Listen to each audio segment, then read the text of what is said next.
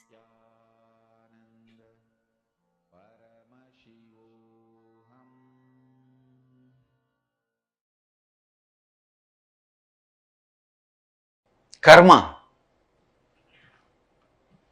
the hangover of the past. Please listen. We always feel whenever we start anything, things are impossible because in the past we failed. But we forget why we failed in the past. We may not have had intelligence. We may not have had what all is required. Because we did not have whatever is required and we fail, does not mean we are going to fail forever. But unfortunately, illogical belief of impossibility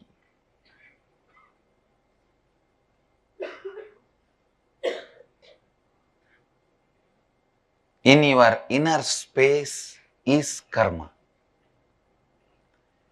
Illogical belief of impossibility. Please catch it.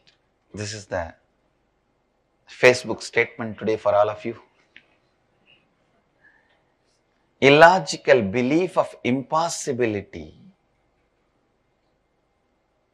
is karma.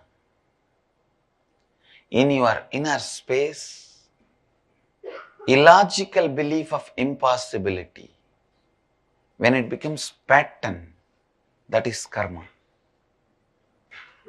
If you build self-doubt, when you grow up, you are like Dhritarashtra. Developing self-doubt in course of growing up is accumulating the karma, agamya,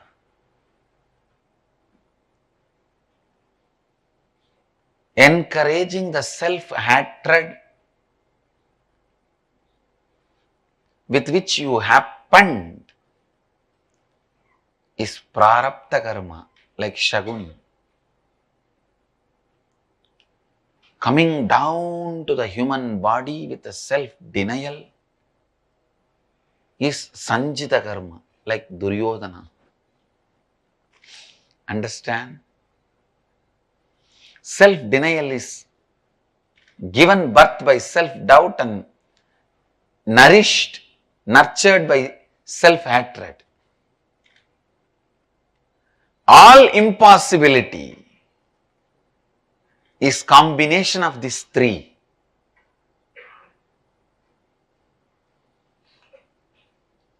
Being held together by self-blackmailing, Gandhari. Gandhari held all the three together. Dhritarashtra, Shaguni, Duryodhana, because she is blood relative of all three. She is the head of the family of all three.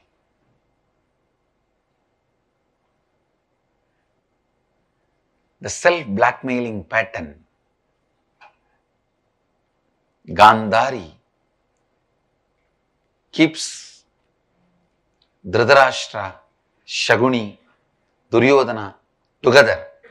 If Gandhari was not there, at least Shaguni would not have stayed with Duryodhana. Dhritarashtra would not have allowed Shaguni to stay. Understand? Even in you, the constant self-blackmailing pattern. Let me define self-blackmailing pattern. If the same way things go on, then what will happen to my identity? I will become nobody. Where will I end my life? I will have to put my foot down, which forces you to put your foot down. But unfortunately, whenever you want to put your foot down, you put it in your mouth. Putting the foot down is what I call self-blackmailing pattern. You always think, no, if I don't put my foot down, it will go in a different direction, it will go in a different way. What will happen to my identity? Constantly, everywhere, you think, I'll have to be living in the same way. Understand? Nothing needs to be lived in the same way. You don't need to worry. Self-doubt, self-hatred, self-denial, held together by self-blackmailing pattern, leads to destruction.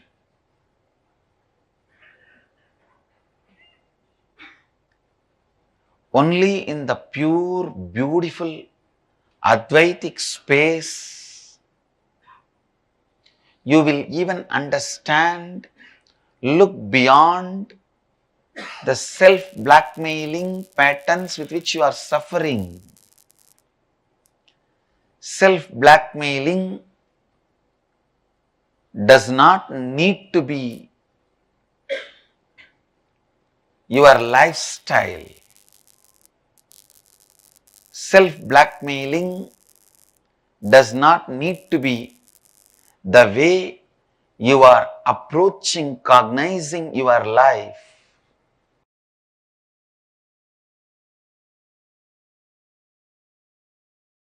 Paramashiva's message directly from KAILASA. Truths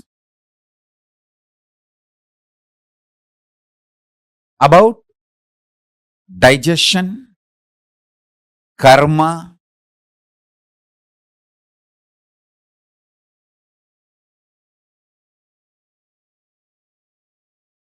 not just liberates you from millions of your patterns, the patterns are converted into power. Understand? Whenever you master a pattern, you conquer a pattern, you demonstrate your powerfulness to your pattern, the pattern gets converted into power.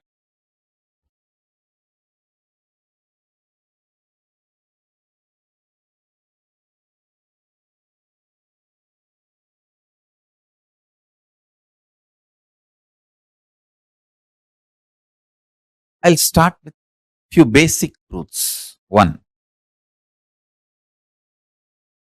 in the field of consciousness, ultimate is all pervading and all inclusive. Ultimate is not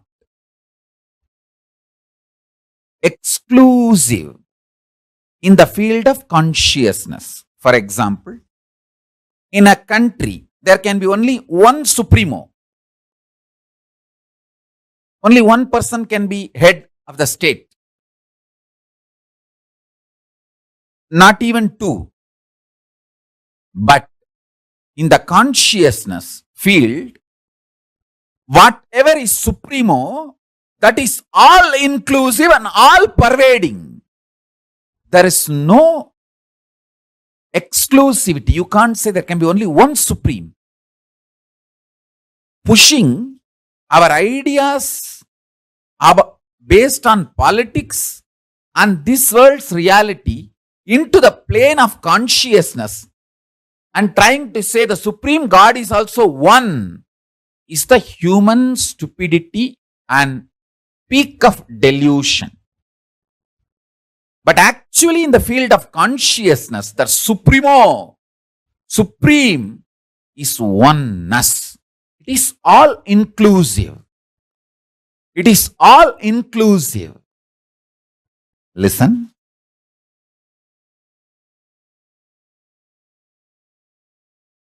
It's not one, it is oneness. When Arunagiri Yogeshwara showed me, actually I asked him, show me the ultimate. Then he just opened himself and showed me the ultimate. Then in that same experience, he hugged me. I could see when he moved his hand, the Arunachaleshwara Garbhamandir and Arunachala Hill. Arunachala Hill was on his left hand side. Arunachaleshwara Garbhamandir was on his right hand side. The whole thing just hugged me. That idea, me, he, Arunachaleshwara Garbhamandir, Arunachaleshwara Hill, all that got dissolved in oneness. I asked him to show the ultimate. He showed ultimate is always oneness. It is not one. It is oneness. So understand this truth. If you experience ultimate, you have everything. Nothing is left. Everything is in that ultimate. So remember this basic truth. Now understand the next truth. The digestion system you are having physically is the most beautiful, most complex, most wonderful, greatest,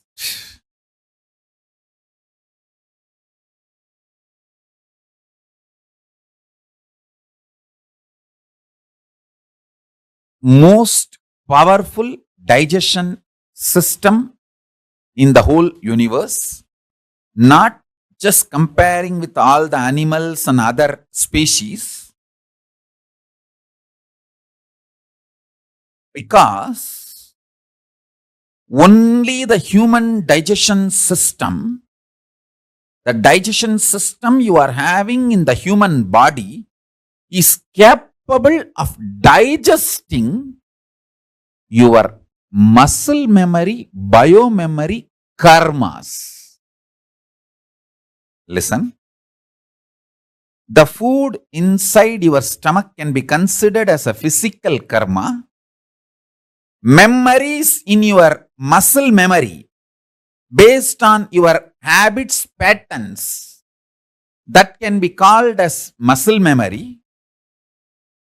Memories in your biomemory, which forms your obsessive, compulsive, reactionary patterns. Your compulsory reactionary behavior, which is deeper than your day-to-day habits, that is called biomemory. Now, let me repeat.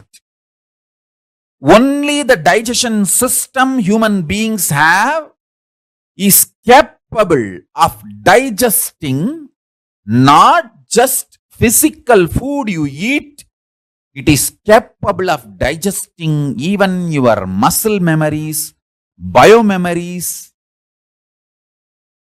and the very karmas your consciousness, individual self carries when you enter this life. This is direct revelation from Paramashiva. Please listen intensely. One by one, internalize. If you apply these great sutras, you can achieve great understandings and manifest powers. Listen, if you apply these sutras, you will understand many great truths our ancient Hindu rishis have nicely intertwined, added into our life.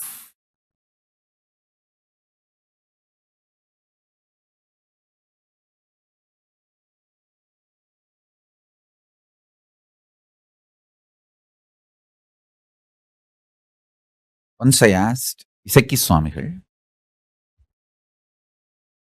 he is a very poor eater. Almost once a month, very rarely twice a month, maybe once in a year, like more than 2-3 times in a month. So totally, if you count whole year, he would not have eaten more than 20 times. Whole 365 days, maximum 20 times only he would have eaten. That kind of a siddha. That kind of a personality. I asked him once, he was telling somebody that do this vrata. He was guiding somebody with the naga dosha. A karma comes by killing a snake, which is embodied divinity. Many times the snakes in the temple, in the great spiritual places, are like great siddhas, great evolved beings come in a snake body and continue their tapas. That kind of a snake, by mistake, knowingly or unknowingly, if you kill, that brings naga dosha. So somebody with a naga dosha, he was guiding that person to do certain fasting for Rahu and Ketu. I thought fasting will help the body. How can that clear certain karma? So I asked him. He had an old radio. My father's mother is like a radio addicted. Even in my house, there was a radio. She will switch on that radio and she doesn't know how to switch it off, and she doesn't want to learn how to switch it off. She wants the radio to be on almost 24/7. She will switch it on. Those days, only that one Tamil channel will be there, All India Radio, and it will not be 24/7. It will be few hours. But even after that, she will not switch it off. And it will be like a going. But she is okay with that sound, but she will not switch it off. She doesn't want to miss even one program by mistake. She is like a radio addict. And same way when she comes to Isaki Swami's ashram also, she will switch on that old radio. And sometimes it will not be loud enough. So she will take that, it used to be like this size. She will take that and keep it on a small table and put her ears near that and going on listening. He switched off the radio and he said very beautifully, see how that radio works? That sound waves are there. The radio receives that waves and sings or makes the voice, volume, noise, whatever it is. If we stop the radio, it's not that the sound waves disappear, but that radio stops receiving and making the noise, making the sound. Same way, when you do fasting, the biomemory, muscle memory which is inside you, which attracts karmas and makes those karmas manifest ill effects, bad things in your life, that gets stopped, disconnected.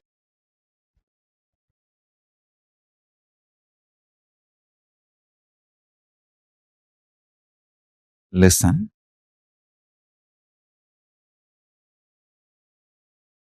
It is such a simple village way of explaining. He said, when the radio is switched off, it's not that the waves are not there, but the radio is not picking up that wave anymore and making noise. Same way, in your body, if you remove the biomemory, muscle memory, which attracts these Nagadosha karmas from cosmos and manifests as suffering and pain, if we just remove the biomemory and muscle memory, you are free from that karma and free from that dosha. I tell you, Krishna says beautifully in the Gita, Svalpamapyasya dharmasya trayate mahato bhayat. Even if you practice little bit of this dharma, great mountainous sufferings will melt down and disappear. This is the secret. Digestion, karma, Kayakalpa, immortality. The sacred, secret revelations about these four principles: digestion, karma, Kayakalpa, immortality. The great sacred secret revelations about these four principles is the message from Paramashiva directly from KAILASA to all. Now listen one by one. Digestion of karmas leads to Kayakalpa and immortality. cognizing you are immortal makes your body enter into the space of Kayakalpa and digest all your karmas.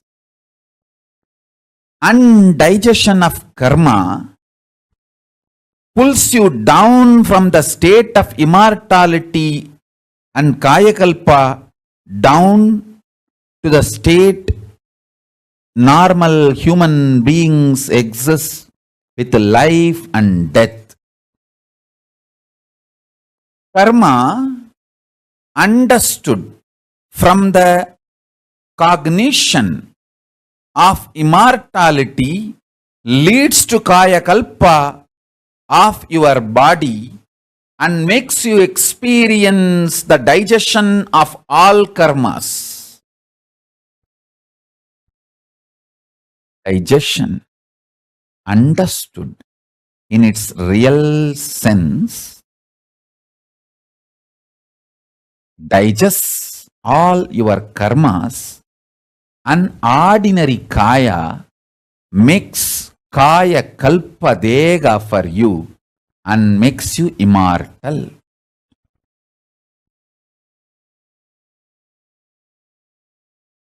Each statement I made is directly from Paramashiva. Each of these are like Akashic records, sacred truths.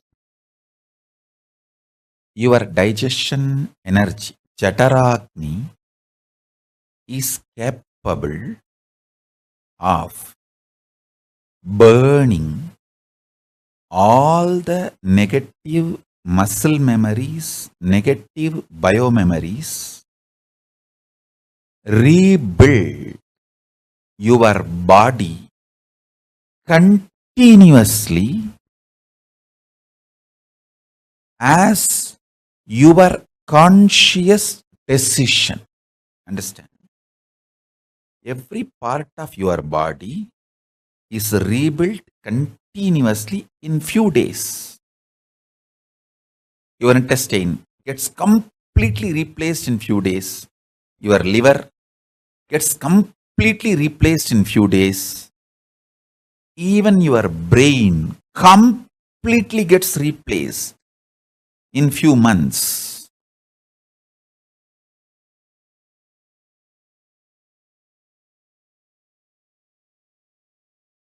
I'll give you one simple example, one incident in my own life.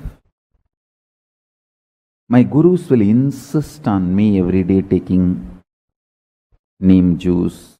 I still remember once, he did not, my Guru Raghupati Yogi, Yogananda Puri, he did not let me eat almost for 5-6 days. Maybe it was the 6th day, he did not give me food, and whenever he says I should not eat, my mother also won't give food. My mother and he was such wonderful nexus, I should say. My mother is such a sweet, compassionate person, but so dedicated to my enlightenment and the process. My gurus were doing it for me, and my gurus used to tell that they are preparing my body not only to be a yogi and live long life, healthy life, and the way they prepared my body, they said very clearly that even if after I leave the body, it will not go through any of the regular dead bodies decays. How the dead bodies go through decays, the natural decaying happening. My gurus have clearly declared that my body, even after I leave the body, will not go through any of the natural decay. It will just be a naturally mummified body. Of course, I did not understand all that at that time, and he used to tell me that that is why so much preparation we are doing. Not only no one can poison you, even if they poison your body, you will not die, you will only detox and automatically cleanse your body by its own strength, and you will live healthy as long as you want. And even after you leave the body, it will not go through any regular decay. It will just be like Jiva Samadhi, sitting in Jiva Samadhi. Anyhow, he did not let me eat for almost 5-6 days, and not only that, he was feeding me with neem juice.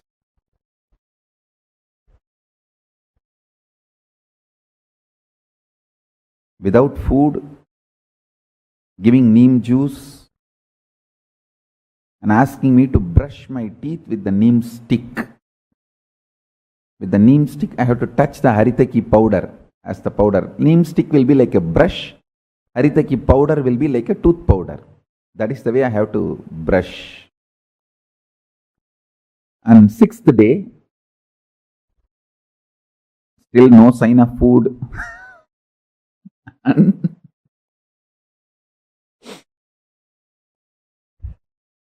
again, neem juice. Finally, I vomited. Nothing came out, just that neem juice which he fed me, that only came out. Because there was no food for last 6 days. What can come out? Only neem juice came out.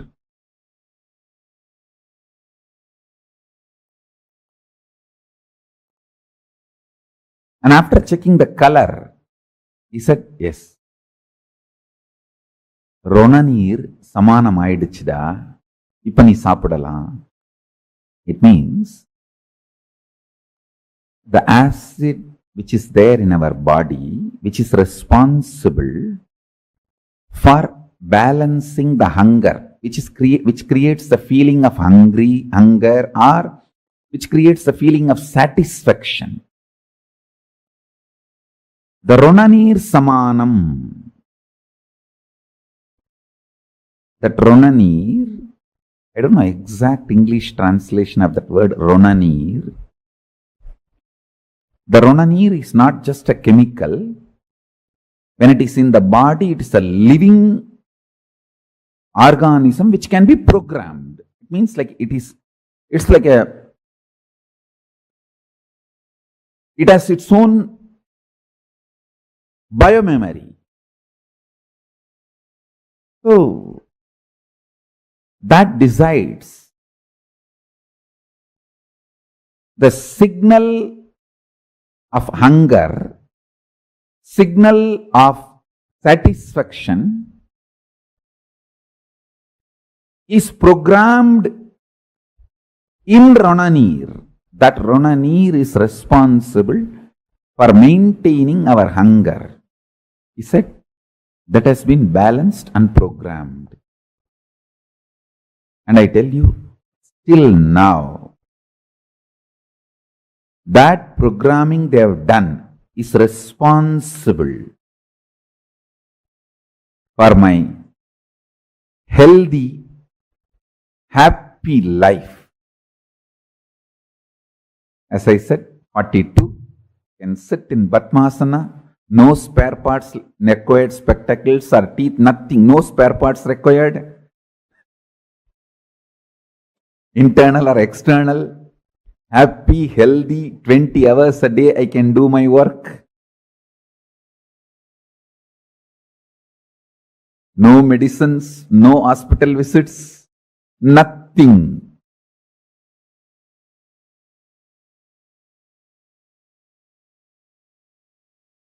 I am 42. Surely I have not even gone to hospitals 42 times. Maybe I would have gone to inaugurate, visit, bless, but not for treatment.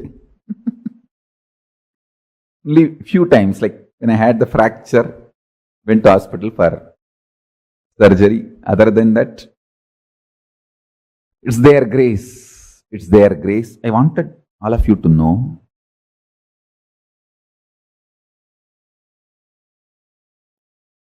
balancing of the Ronanir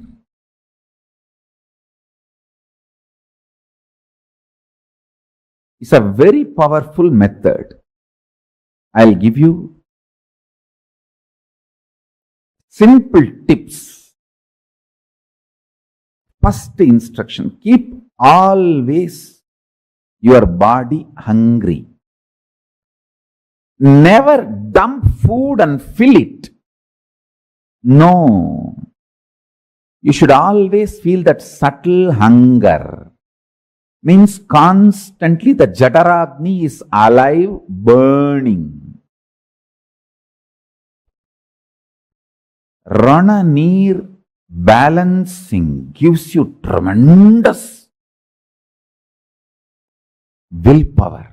Biggest problem for the seekers is self-doubt, self-denial, self-hatred. Will persistence will be higher than the self-hatred, self-denial, self-doubt in a strong person. Higher than the will persistence, consciousness. You need a strong, powerful vessel to do the alchemy process with mercury. Enlightenment is just like alchemy process with mercury. First, you need to have a stone vessel in which the mercury need to be poured, and the energizing process should happen inside the stone vessel so that the molecules of mercury is broken through the energy and reassembled as a solid molecules. It's a whole alchemy process. But the vessel should be strong stone, granite vessel. Same way, the body should be built with hunger and Rananir balancing. I am not saying don't give vitamins, minerals, all needed. Give all of that. But stop dumping junk food on the system. Your body will become a powerful vessel where the spiritual alchemy process can happen.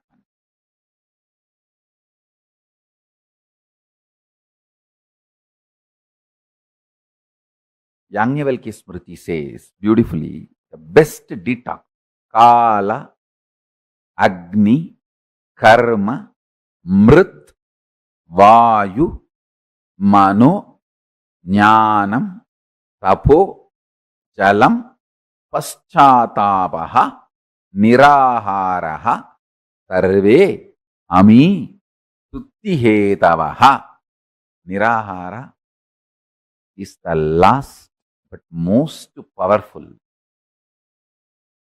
detox. Work on the body. Work on your body intensely by more and more nirahara. Keep yourself hungry. Whole day you should feel the fire of hunger.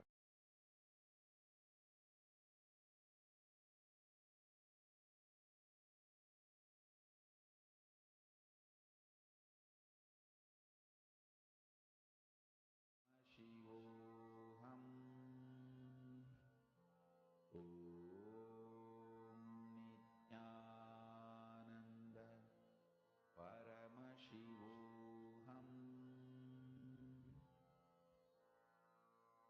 Mahamahavagyam, spiritual lullaby for samadhi, and Suprabhatam, wake up call, wake up song for Paramashiva. This Mahamahavagyam is spiritual lullaby for you to fall into samadhi. Suprabhatam, wake up song for Paramashiva to wake up in you. Just remember this one powerful cognition. This Mahamahavagyam puts me in samadhi. This is spiritual lullaby for samadhi. And Suprabhatam, wake up song for Paramashiva in me. For Paramashiva to manifest. With this one spiritual powerful cognition, chant this Mahavagya.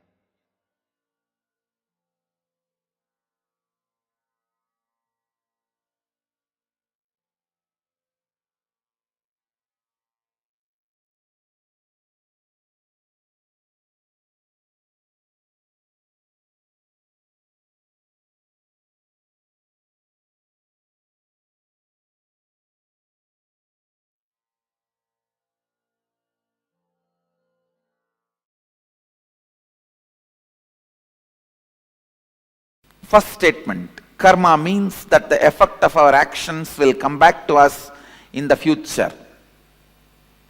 Myth. Karma means the effect of your thought currents will come back to you in the future till you complete. That's the reality.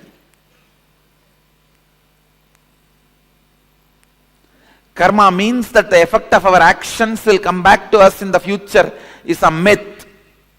There is no CCTV recording going on in the cosmos, where your actions will be bringing suffering to you in the future. No. But your thought currents will be bringing the results in the future. There is audio recording going on in the cosmos, not video recording.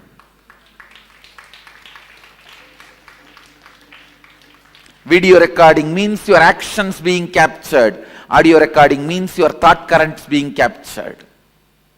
Cosmos has only audio recording, no video recording. Understand, cosmos has no CCTV camera.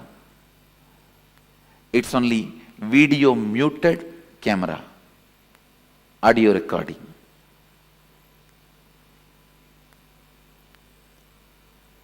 A video recording getting punished is a cheap, childish. God is not interested in that game. God is not playing the game of the judge. And there is no such thing as you will be judged, weighed based on your actions. That is childish, too childish, immature. If God is supposed to do the job, you don't need God. You have enough men who can just analyze the CCTV footage of your life and pass the judgment, whatever is required. Understand, because your organ of seeing is impacting you so much, then the organ of listening, you think cosmos also judges based on the action. No. Only the thought current comes back as karma, not the action current. Next statement here. You can cancel out bad karma with good karma by doing good things. It's a myth. It's a myth. Please listen. You can cancel out any karma by cancelling that whole thought pattern, whole thought current.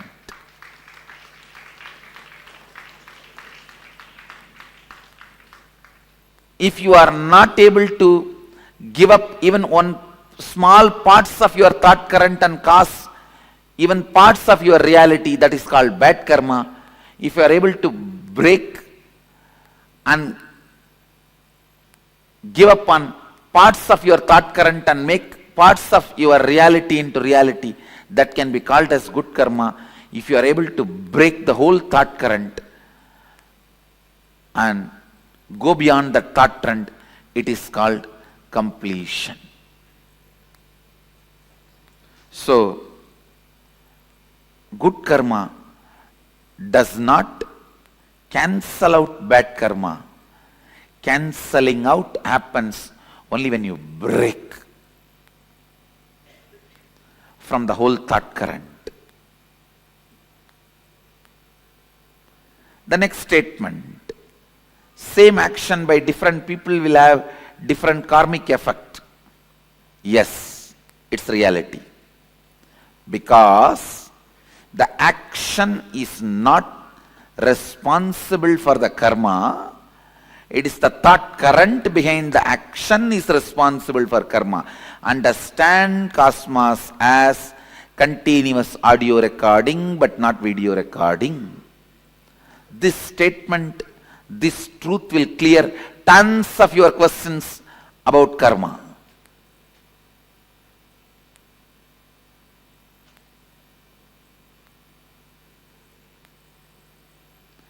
In video recording, visuals are always new. In audio recording, it is always a single flow. Please understand.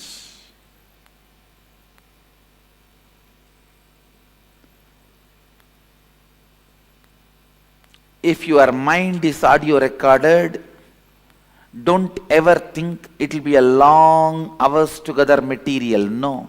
It will not be more than 5 statements, 24 hours. The same 5 statements is getting repeated in the old stupid gramophone record in different ways of getting stuck.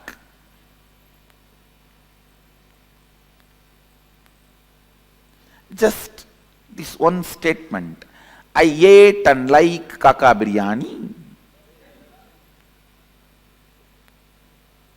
I ate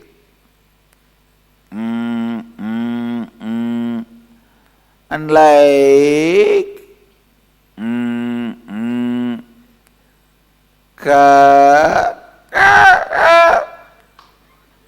biryani. Maybe next time. I ate and like kaka biryani. Maybe the third time. I ate and like kaka biryani. I ate and like kaka biryani.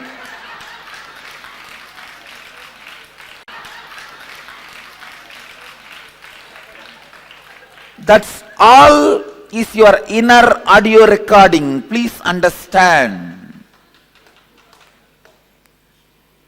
If you think, if you are inside audio recording is done, you will have multiple things you are wrong. You do not know you. The more restless you are, you think more thought currents you have. No. The more restless you are stuck in the same thought more number of times. Not more thought current. You are repeating the same more number of times. Not more number of thought currents. Listen. Listen to this understanding. You can be complete and be liberated today. Internalize this truth.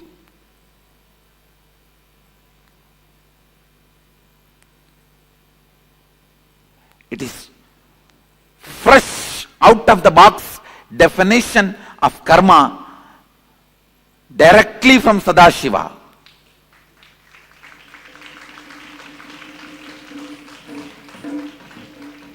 Remember this one truth. Your life has no video recording, it only has audio recording. Your actions do not count, your thought current counts.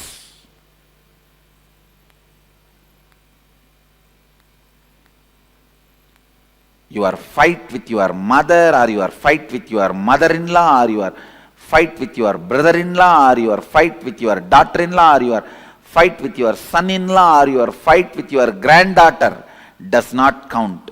You fight that counts.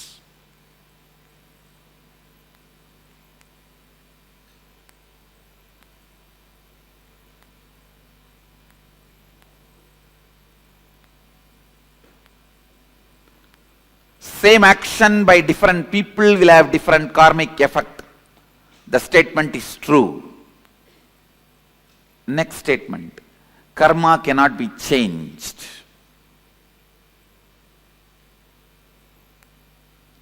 You may be thinking, I am going to say this statement is myth. I am saying truth. Karma cannot be changed. It can only be discarded. It cannot be changed. It can only be discarded. Understand the thought current of fight, thought pattern of fight. If you pick up, you can never see peace. It cannot be changed. You cannot alter the effect, side effect, the associate thought currents, the friend, neighbor of this thought current. They come with Anga, Avarana, Parsha Devatas. If Mahadeva comes, Nandi will come.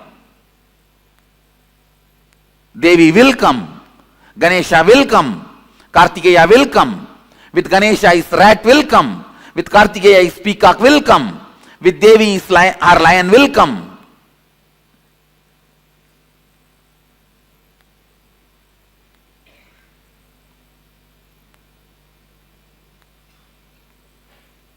You can't change it. When you bring the thought current of fight, all the things associated will come, you can't change it. Effect, side effect, after effect, everything will come, you can't change it. You will attract the same type of people who are holding the same thought current in your life again and again and again. It cannot be changed. Karma cannot be changed. It can only be discarded.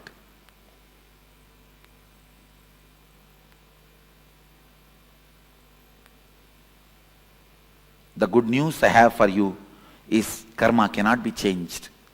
The great news I have for you is karma can be discarded.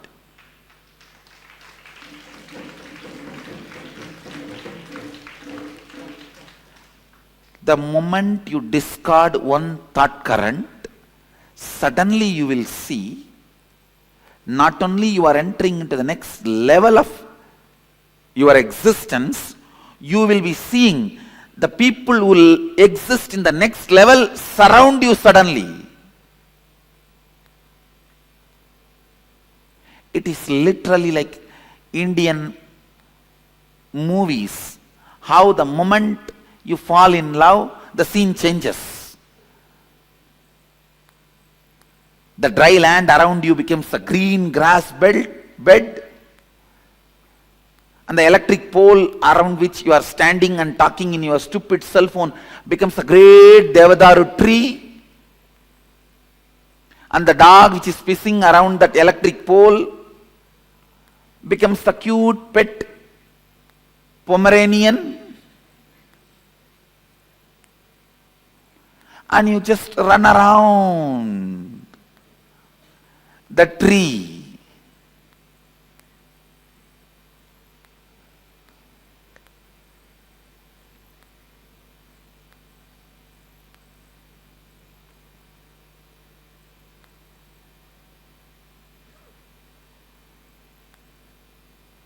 Sometimes you even feel the chillness around the pole.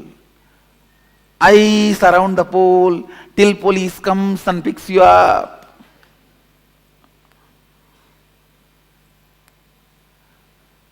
If you are just running around the electric pole. What else do you expect?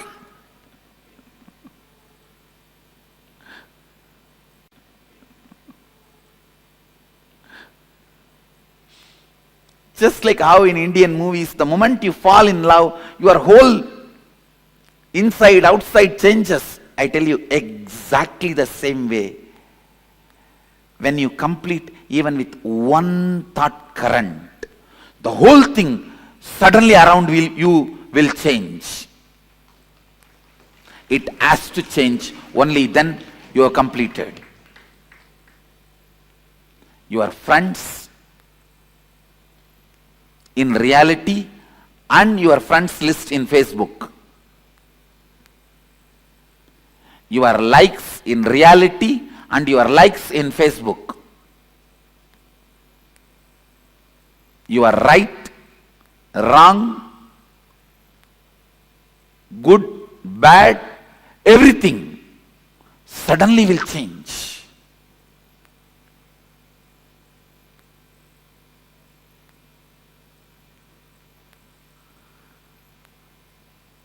You will have such big breathing space.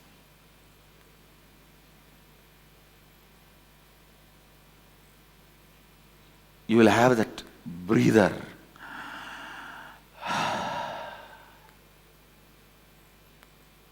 Suddenly the feeling suffocated, collapses, crashes.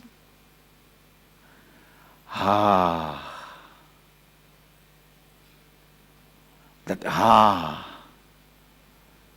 becomes the music of your whole being.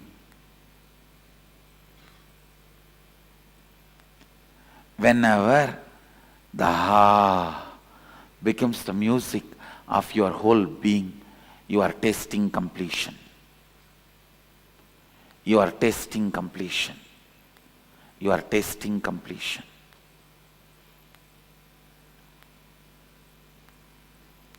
Next statement. I will not accumulate karma if I do nothing.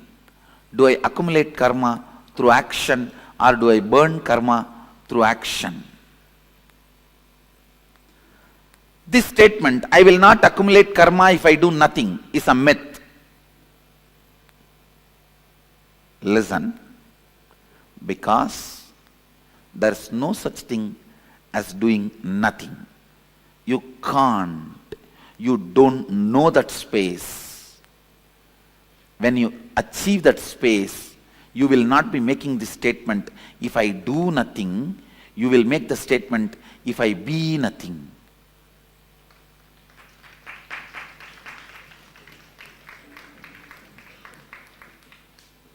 You can never be doing nothing if you are being something. Only if you are being nothing, you can be doing nothing.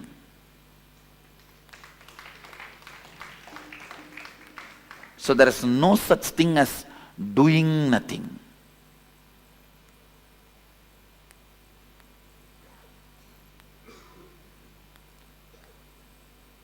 So the statement, I may not want to even say it is myth or reality, I will say it is wrong. The statement is wrong. If you make the statement, I will not accumulate karma if I be nothing, it is reality. If you make the statement, I will not accumulate karma if I do nothing, is mistake statement.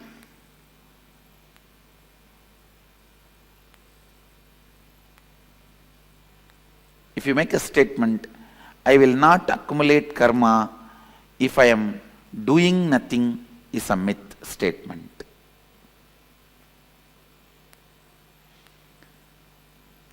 Next line, do I accumulate karma through action or do I burn karma through action? Understand? If your context is moving towards completion, you burn karma through action. If your context is not towards completion, you accumulate karma through action.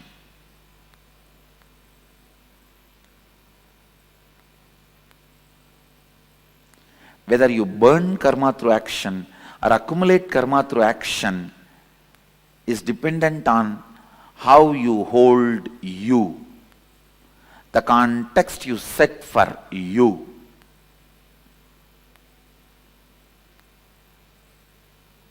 Basically, if you believe cosmos has CCTV camera recording going on,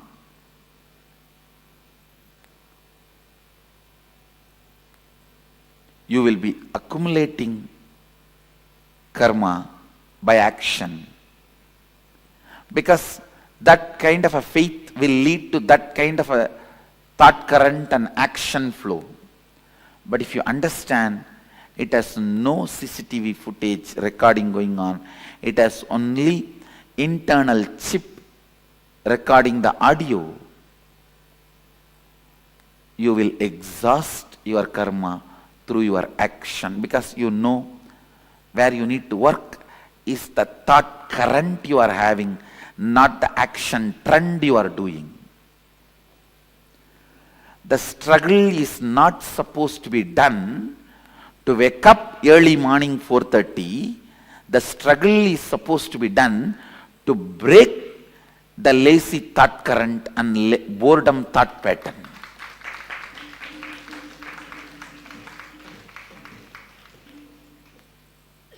Unfortunately, when you believe the CCTV footage, all your struggle is aimed at waking up at morning 4 o'clock instead of breaking the thought current of boredom, thought current of tiredness, thought pattern of tiredness and boredom. Even for your whole life, if you wake up early morning 4:30, did not break your thought pattern, thought current of boredom and tiredness, you built a good habit, not liberation. Habit is a habit. All of you know, I may want to remind you once more.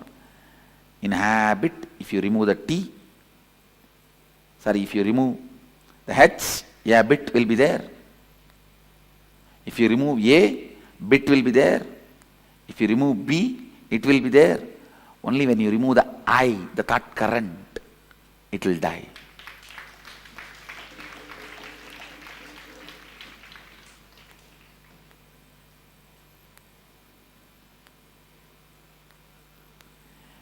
Even if you work whole day in Microsoft, did not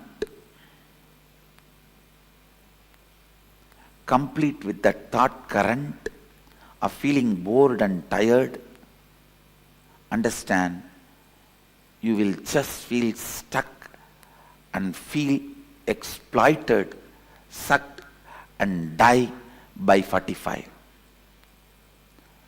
After 45, if something is left in your body,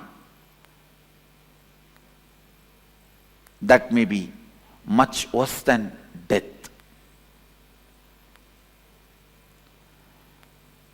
If you break the boredom and thought current and bring activism, you have experienced activism and go on working, you may be working till the last moment of this body's existence and still will not be tired, retired, bored.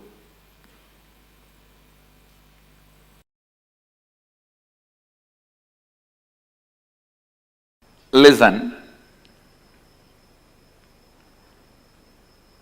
Recognizing the karma pattern in which you are stuck, thought current in which you are stuck, and deciding to liberate yourself from that thought current is vidya. Recognizing karma pattern thought current in which you are stuck, and breaking from that, having a breakthrough from that thought current. Please understand, your decision to change you, your decision to have a breakthrough in your thought current is required basically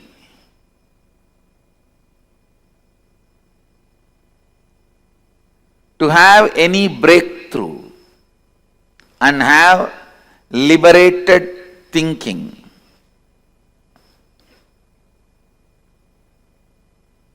Understand some of these basic truths.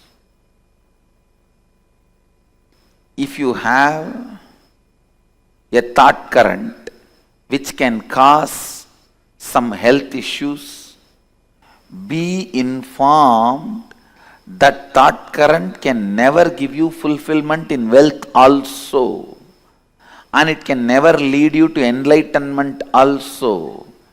It cannot give completion in any field of your life. Understand? I am not saying enlightened one will not fall sick. All I am trying to tell you is, when you are working towards enlightenment, if a thought current is bringing sickness to you, it will not be able to bring completion to you. Means, the thought current which you are entertaining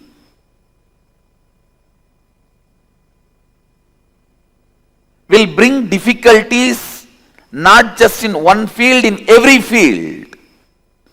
So the repairing of thought current is not going to help, only replacing it is going to help.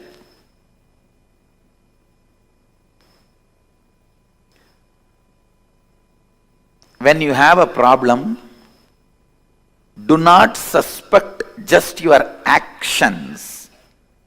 Suspect the very you. Please understand. Do not suspect just your action. Suspect the very you. Means your very thought current, your idea about you. Suspect that very you, because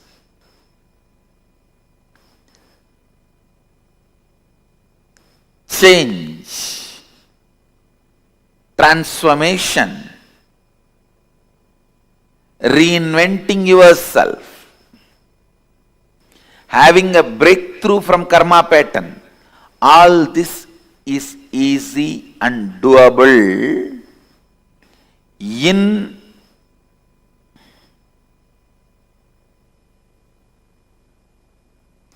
simple,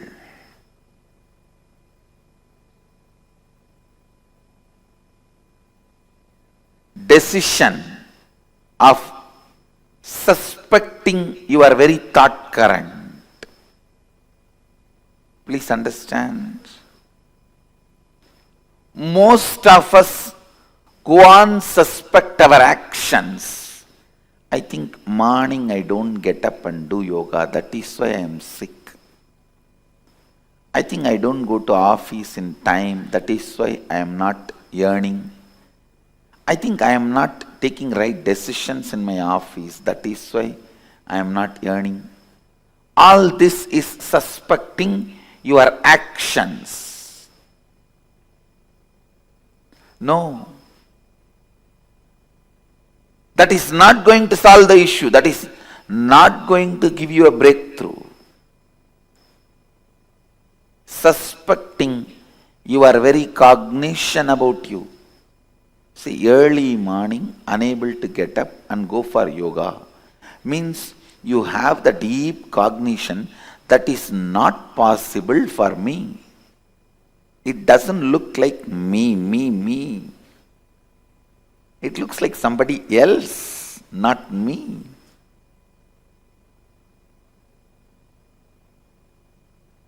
The man who can doubt his thought current will go beyond self-doubt. Actually, the ultimate yourself can never be doubted. It is self-effulgent.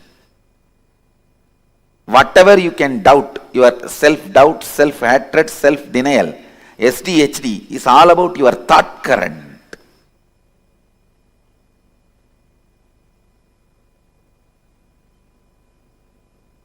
You should doubt your thought current, which is creating SDHDs in you, and complete that SDHD, self-doubt, hatred and denial. Please listen. Do not confuse the words. I am giving you the exact essence. The thought current which you are having about you, the cognition you carry about you, that is what you celebrate as you, even though that is not you. What you celebrate as you need to be doubted. And the completion need to happen for the doubt by dropping that very self which you cognize as you.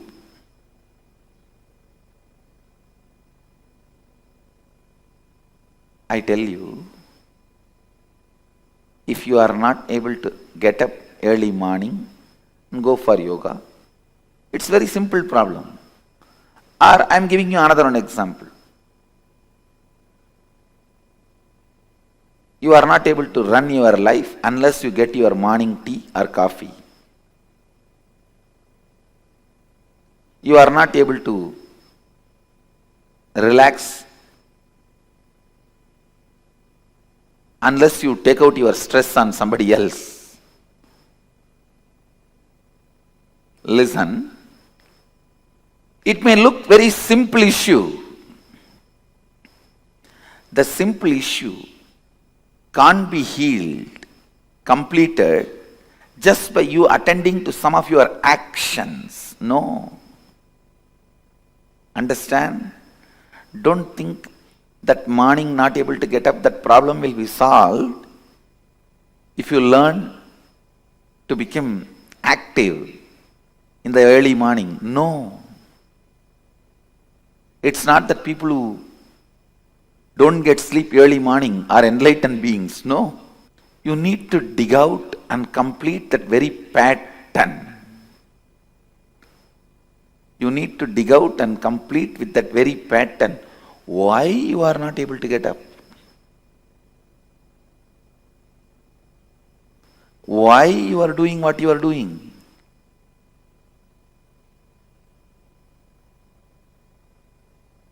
Partially attending or looking into your problems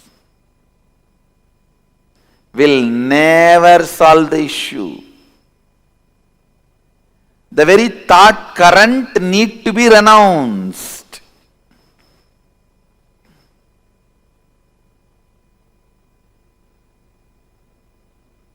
If you are having headache,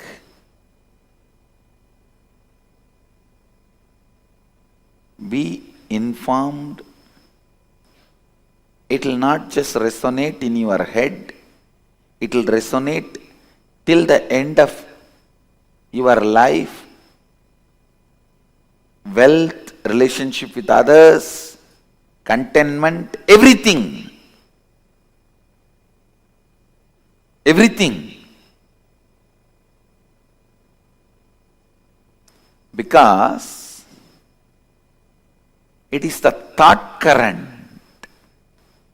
One of the most paradoxical thing in the life is,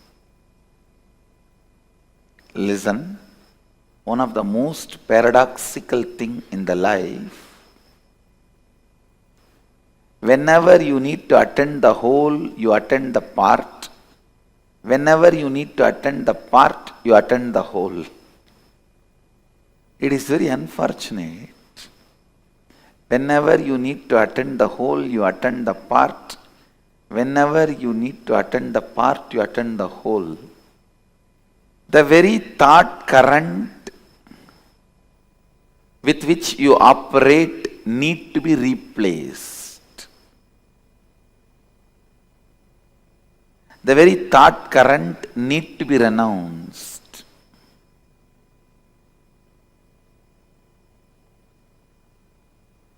If you are entertaining the thought current, you don't have enough energy to wake up in the morning. I tell you, even if you have billions of dollars, you will be constantly craving. You don't have enough money to do what you want. Because you do not know the power of the money which you already accumulated and having it. You will consider them as zeros and still continue to feel poor. I tell you, the man who feels active about himself, the kind of a richness he feels, and the man who feels stagnant about himself, the kind of a poverty he feels, I tell you, feeling stuck in your inside is the real poverty.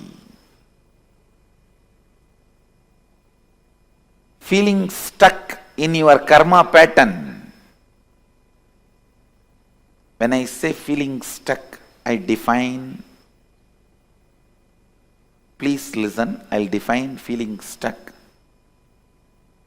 Today, you somehow wake up, do little yoga, and even go up to the level of Kirtan, Guru Puja, the 9 o'clock flat.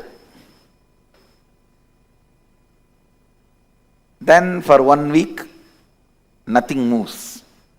Again, after a week, you attend Karma webinar and you decide to break from that pattern. Again, 2 days, things move. Again, you are back to square one, sometime even square zero. This is what I call feeling stuck in the pattern. Feeling stuck in the pattern. Understand,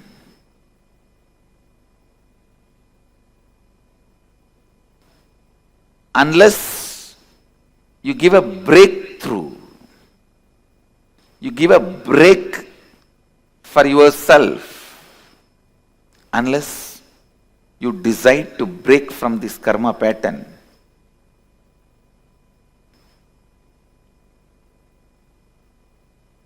completion never happens. Fulfillment can happen only when you break from karma pattern. I tell you, I have seen millions of beings, not just human beings, Gandharva, Kinnara, Kimburuda, Yaksha, Rakshasa, Bhuta, Preta, Pichacha. I have seen all types of beings. With that clarity I am talking to you.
Nithyananda Paramashivoham.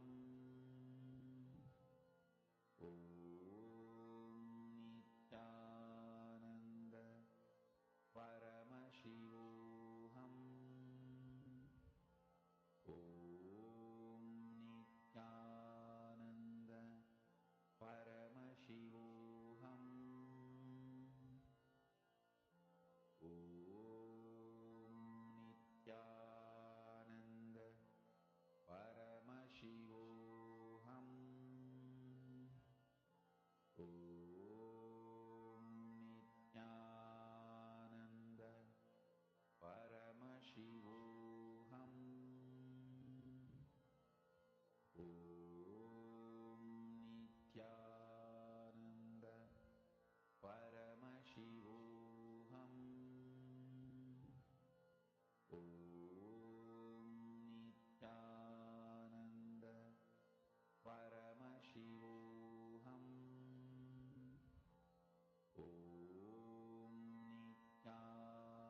Nithyananda Paramashivoham.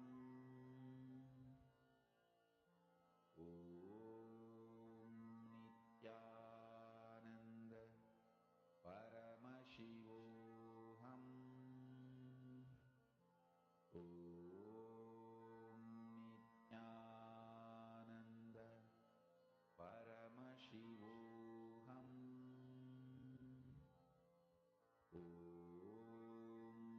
Nithyananda Paramashivoham.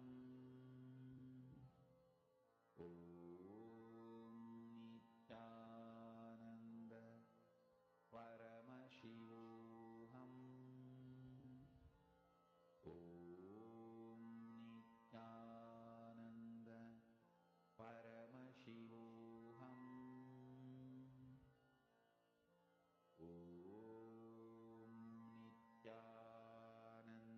Nithyananda Swamiji has very beautifully revealed to all of us about what is Kayakalpa, what is karma, and how the effects of karma, Kayakalpa, and digestion. This is a very, very important truths. And Swamiji revealed to us about the myths on karma, right? How we can decode the karma pattern and how we can decode the different myths that is existing around karma. Now, to all the participants, every one of you sitting here, we request all of you to take a few minutes and post what is the new understanding that you have had on karma. What is the difference cognition in terms of cognition that you have had on karma? Please take a few minutes and share with us. See, all your karma patterns, every pattern that you generate, it's called a karma pattern. Like, for example, let's say you create an addiction of every morning reaching out to coffee. Understand that is a karma pattern you are generating inside of you. Every time you work for something, you create a pattern. It's a karma pattern. Any thought current is a karma pattern in you. Now, your decision, just your conscious will is powerful enough to free you from that karma pattern. The karma-centric decisions that you make. If you just understand, if you just catch precisely what Swamiji has revealed through this, you will understand the exact technique and science. Listen very carefully. All the karma pattern, recognizing the karma pattern in which you are stuck, the thought current in which you are stuck, and deciding to liberate yourself from the thought current is Vidya. For example, if you have a thought current which can cause some health issues, understand, please be informed that the thought current can never give you fulfillment in wealth also. Never lead you to enlightenment also. Fulfillment in one aspect of life, completion in one thought current will always lead to a breakthrough in another thought current. completion in one field will always give you completion in other fields. So the repairing of thought current is not going to help. Only replacing the thought current is going to help. How many of you have some problem that you really want to get rid of? Like some thought currents that you have, which you really want to like break free from, which you really want to get rid of. Can I request each of you to post?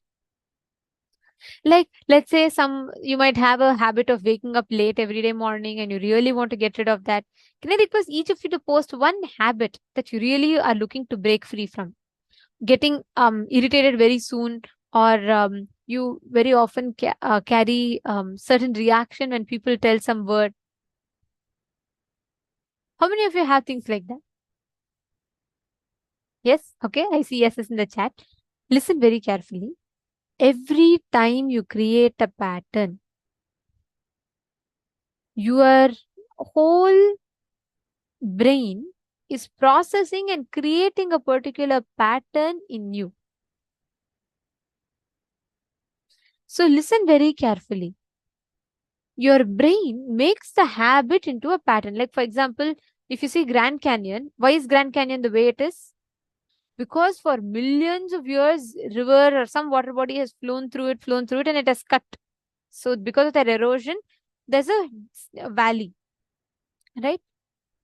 Now, every pattern deeply creates a groove in you that strengthens.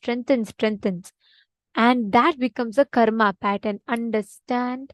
You can never repair. You can never say, okay, let me try to, change this pattern. No, you can never repair the pattern. You can only change the thought pattern. If you have a thought pattern that is inducing powerlessness in you, taking a responsibility to replace that with the thought patterns that gives you completion. Rama Devi is saying, yes, you want to get rid of agitation. Karin is saying, meeting abusing people or having them around me. Now listen, Ma, it is not just people are coming. Something in you attracts that kind of situations in life. Now the whole game here is about how you want to break free yourself from that. What is the action that you're going to take to liberate yourself from that particular karma pattern? Karma cannot be changed. You cannot change a karma. You can replace a karma pattern. You can replace a particular thought pattern. Understanding?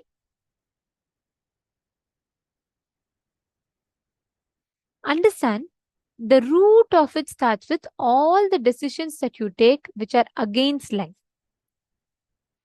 There's a very beautiful incident that it happened in the monastery campus.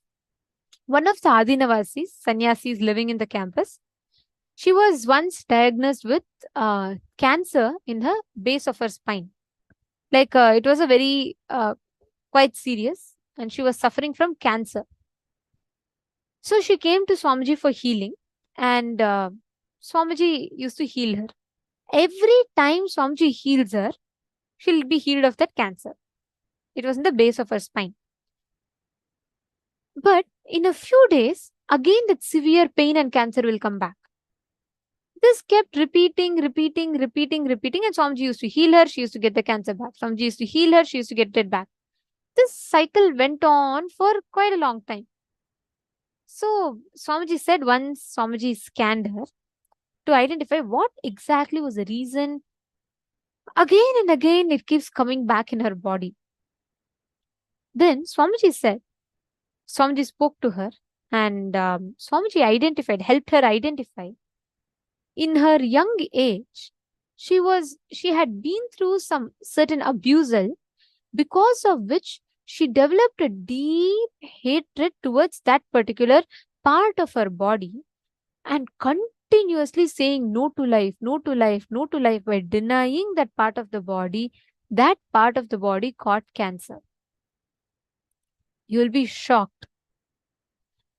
When Swamiji told this to her, when Swamiji walked her through, she was crying. She said, yes, Swamiji, I've been suffering from this. I was abused when I was young without my consent. And I I suffered a lot because of it, and I started hating myself very deeply. Swamiji gave her a very powerful technique. Swamiji told her, for the next 21 days, every day, just go to a room, take a pillow, visualize that pillow is that person. Scream, yell, cry, show your all the anger in that to that pillow. And after you finish that whole thing, just sit and deeply connect to that part of the body that you hate. Just deeply connect and offer your gratitude to that part of the body. And I tell you, she did this within 10 days. She got rid of the cancer. It never came back to her. This is the power of breaking yourself free from karma patterns. All the known, unknown karma patterns, this is the root. Karma cannot be destroyed, but it can surely be replaced. This incident was very, very powerful. Just by doing this one meditation process, she just replaced that karma pattern, that same karma pattern which made her again and again decide for suffering. She changed it into the karma pattern where she was able to experience healing with her body. Ma Martha is asking, shutting down when kids argue. I want to enrich. Again, see Ma, alright, let's do one thing. Ma Martha Manna, listen very carefully. Identify the thought pattern in you which gets triggered when they don't listen. See, for example, if someone calls me, let's say, monkey, I won't feel offended. But if someone calls me, let's say, someone calls me a buffalo, that might affect me more. Why? Selective words affect someone. Selective words, the same thing, if someone calls another person, the same person calls another person a monkey, they may get affected for the word monkey, but not affected for the word buffalo. Why? Because it is not the external situation. Every external situation is triggering a thought current in you. Are you catching it? Now, there are two ways you can deal. You can try to change life, which is never going to work. People are not going to change. If people could have changed, then long back world would have been a happier place to be. People, you cannot change outside. The only thing that is under your control, easy to change, is you, inside you. So, look in, identify every time when your kids don't listen to you, they argue back. What thought current in you gets triggered? What is the thinking process runs in you?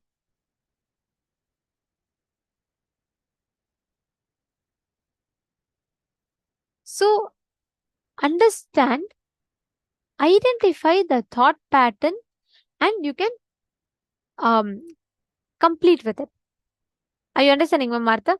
Sit now and write. You'll actually start understanding. I request each of you, pen down all the decisions you have taken that were against life and caused you suffering.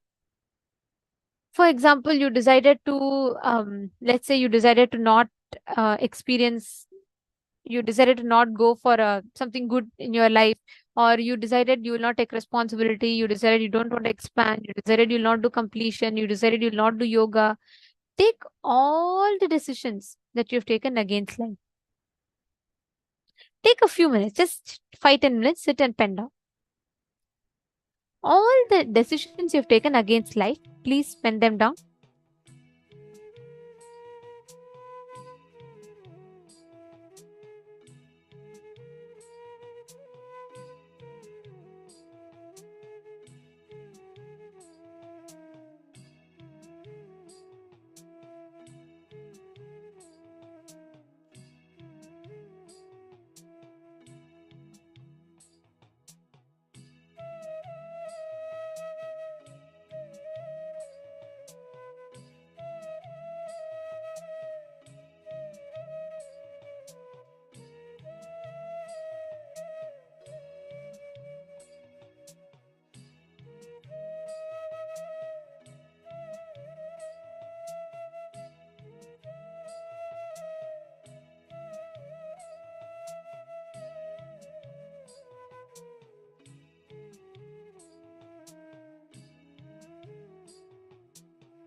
Hope all of you have finished writing.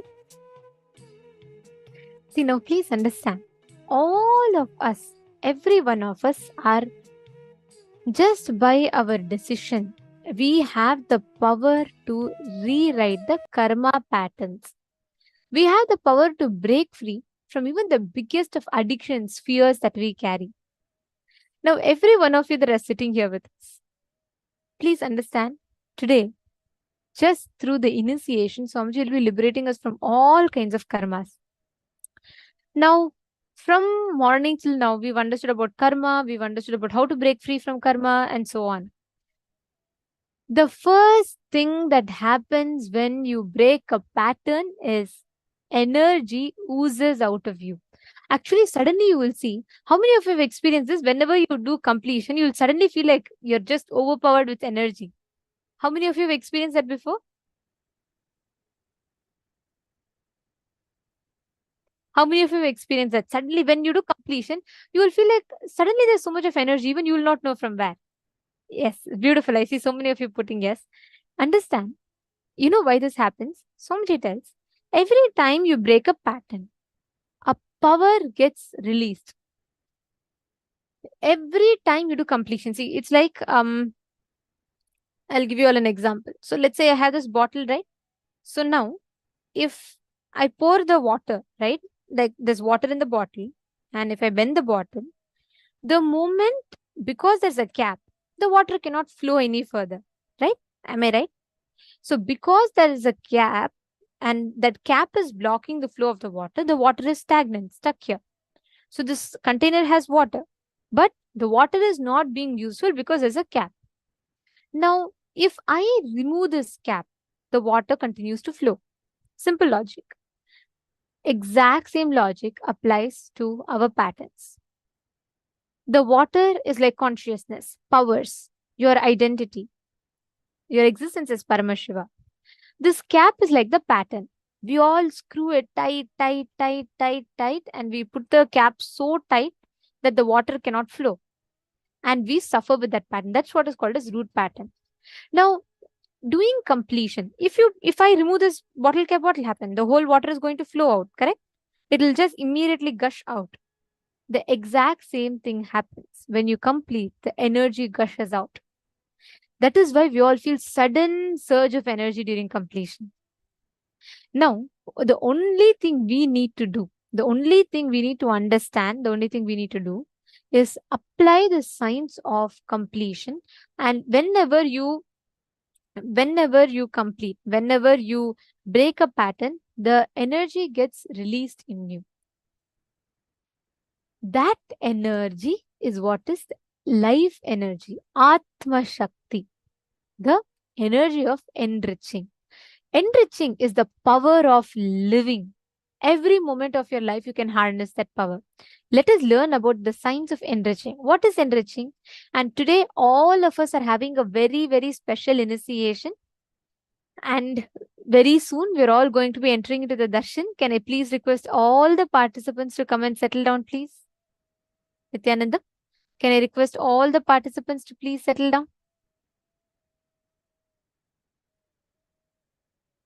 Please take a few minutes and please be seated.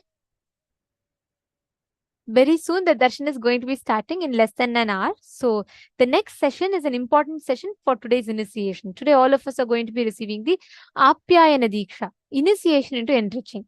So this session, you're going to be understanding what is enriching, how you can harness that energy completion releases in you. So let us now listen to the revelations from Swamiji.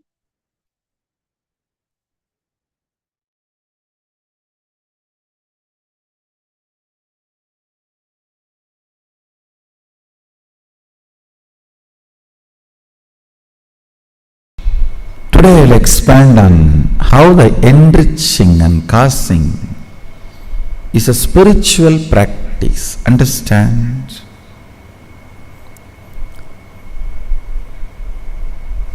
Fundamentally, the purpose of the life, not just human life,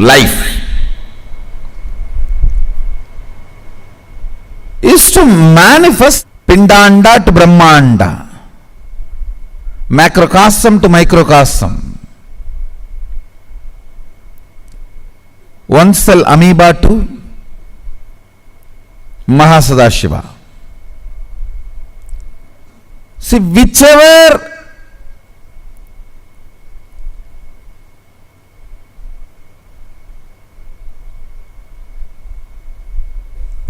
part you are in this long journey, you may be just having physical growth, or having physical and psychological growth, or physical and psychological and conscious growth, or whatever level you may be there in this whole journey, supporting other beings in this journey is enriching. Wherever you are in this long journey, helping others, enriching others is a spiritual practice. Causing others reality is a spiritual practice. Even in life, whether you want more energy in the body, health, more resources in your life, wealth, more beings to live together for your love, to share your love, give and receive, relationships. Fundamental principle is coming to conclusion to enrich and cause. Only if you decide to enrich and cause, energy will start oozing in your life. Energy starts oozing in you only when you decide to enrich.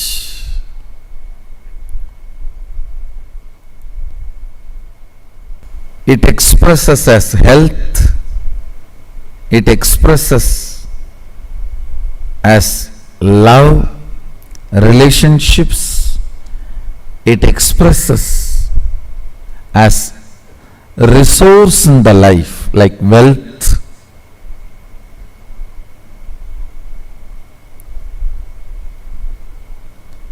What's the biggest wealth, you know? Ability to relate with a large number of people with love is the best wealth you can have, which will never leave you.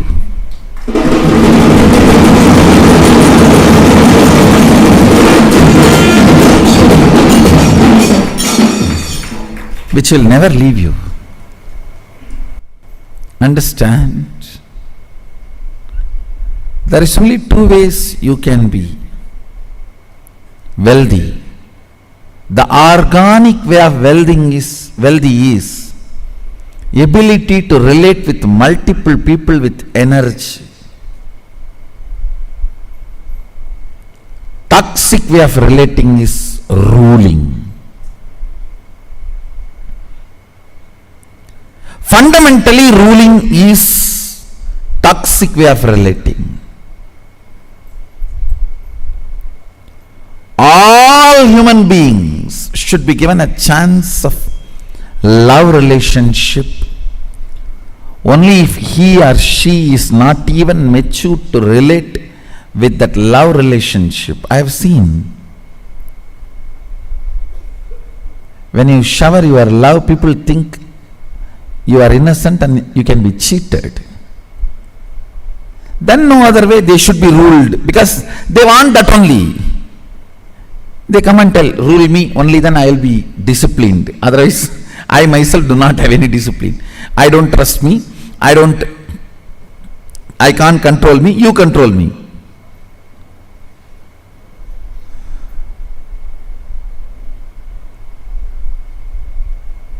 That's a toxic way of relationship. No.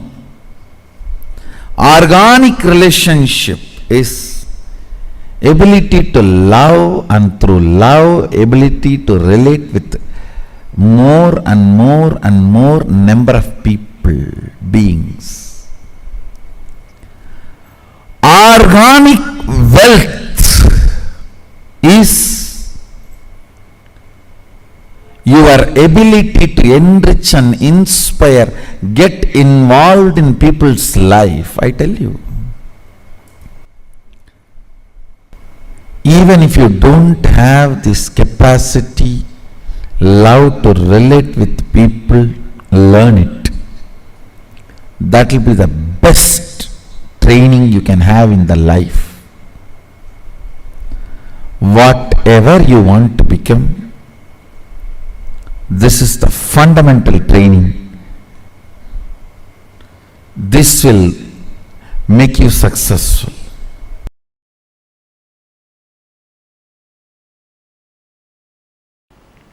Deciding for life consciously in every step makes you free from all the karma. What is karma? Karma is nothing but your decisions against life sitting in you and harassing you, putting you in incompletion.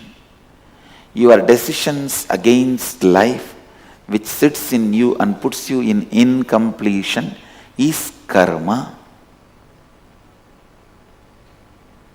Is karma. Your decision for life liberates you from all karmas, all fears, all negativity. Evam tvayinanyate tosti na karma lipyate nare. There is no other way by which a man can free himself from the bondage created by the deeds. Listen.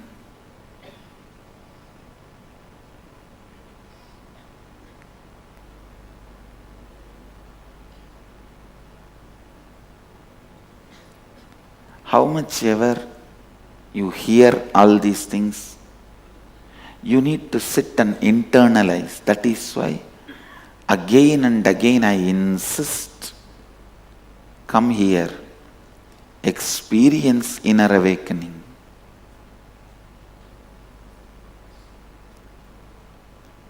Experience completion. You will see this whole truth, deciding for life, will become your very core cognition.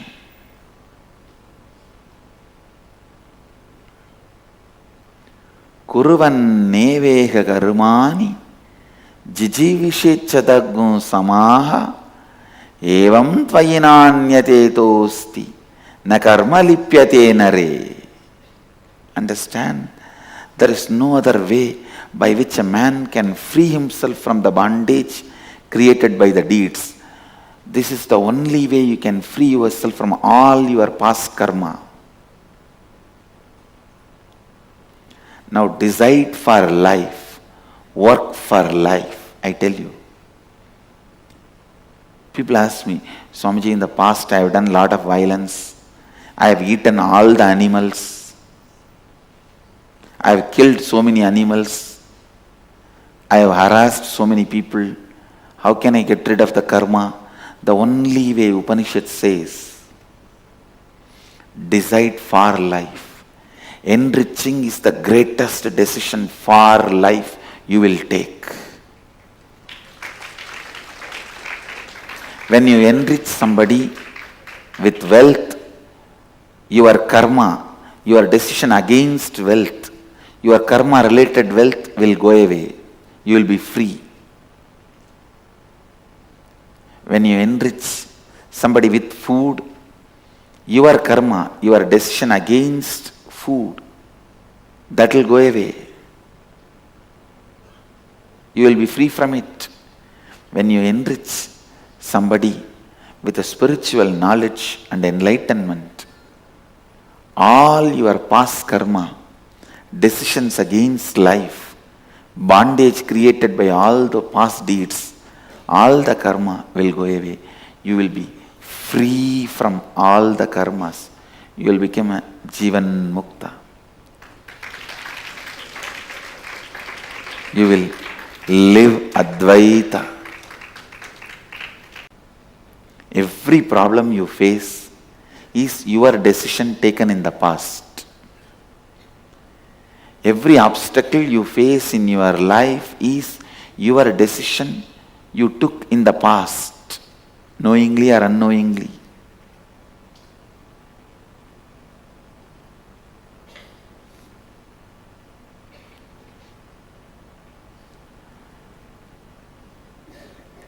You can decide now strongly for life. You will see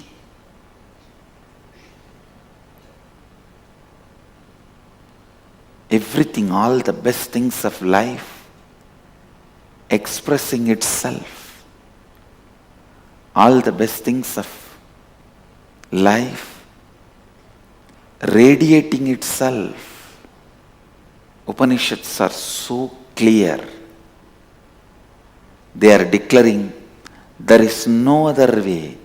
Evam tvayi na anyatetosti na karma lipyate nare. If you want to be liberated from the karmas, there is no other way. There is no other way to be liberated from the karmas.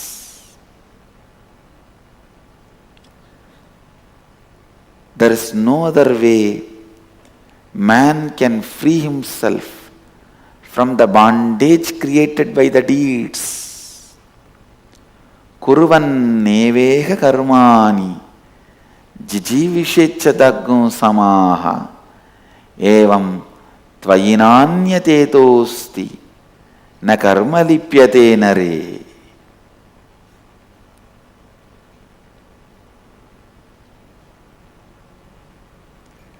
There is no other way by which a man can free himself from the bondage created by the deeds.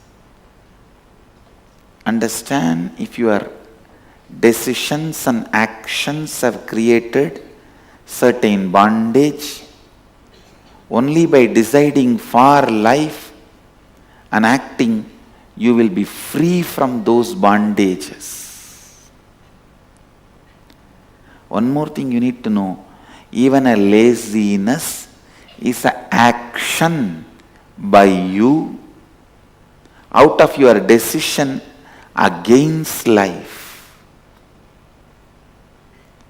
So when you decide for life, the laziness, tiredness, boredom, hatred, anger, everything will melt down. Everything will be cleared. So decide, listen, decide for life. Decide for life. Decide for life.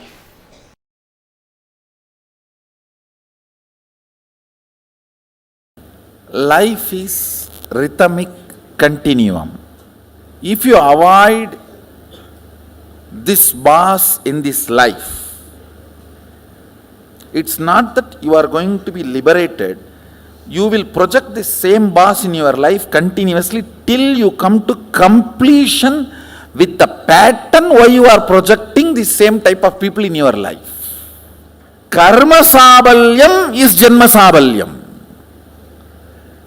Not changing place, person, situation. No. Karma sabalyam is janma sabalyam, means completion of the karma is completion of janma. But always what we think, somehow if I escape from this boss, I am saved. If I escape from this person, I am saved. If I escape from this situation, I am saved. Sometimes we say, okay, I need to escape from karma, but let me first escape from the situation, then I will plan. Listen, if you decide to change the karma, and want to escape from the immediate problem, God will support you completely. Any man who decides for completion, the whole cosmos supports him. Cosmos is not interested in taking revenge on you. It is interested in rejuvenating you.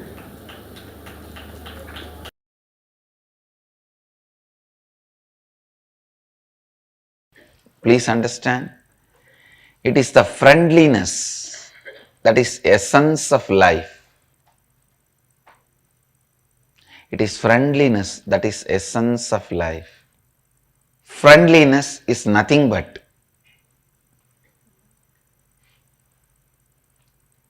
positive self-fulfilling prediction about the other person.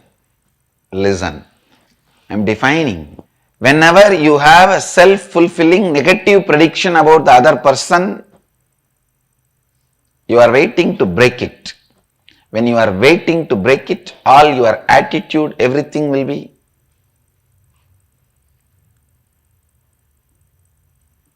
fuming with anger, agitation, irritation.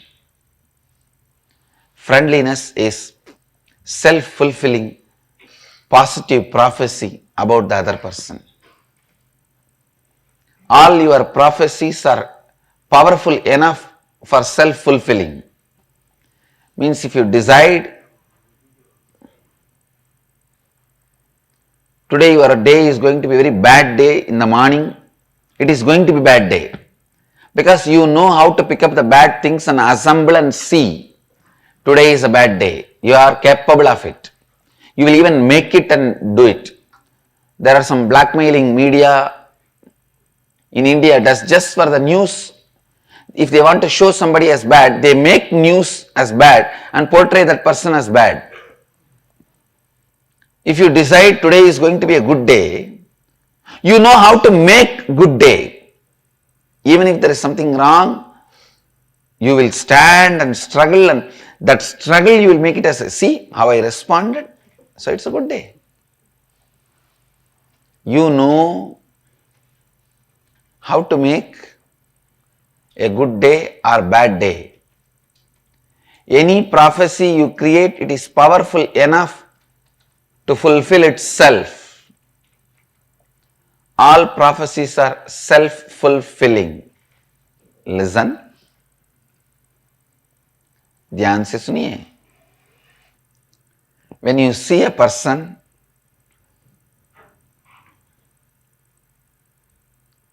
if you have self-fulfilling positive prophecy about him, this person is going to be part of my life for quite a long time. Only then the attitude you radiate towards that person is friendliness. Friendliness is an attitude you radiate towards a person with whom you take a positive decision.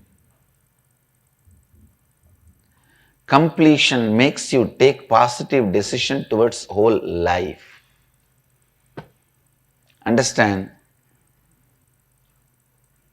Completion is something which makes you cognize, decide positively towards the whole life. Anything which makes you to decide positively towards the whole life is completion. Because life is complete.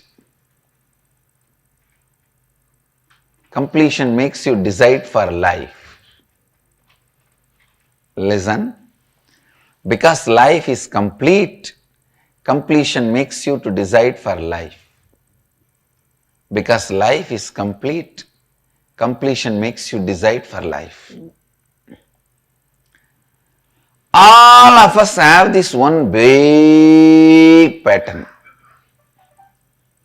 that everything should be done by somebody for me.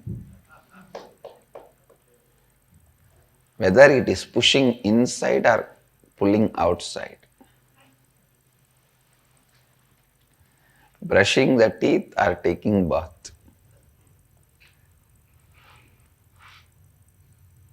Including our transformation, enlightenment. If somebody does it and just ready-made inserts into us, like a ready-made complete software, tatak.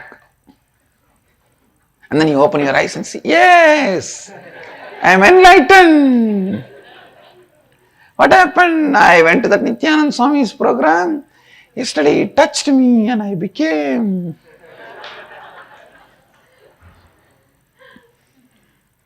Everyone expects that everything should be done by others for us. But who is that others? Nobody knows. Please understand, when others do it, they will do it as per their specifications. Which is enlightenment for me may not be enlightenment for you. So I can only give you the tools. The final painting has to be done by you. Understand? I can give you the tools and knowledge. But the final painting has to be done by you. Otherwise, my portrait cannot be your portrait.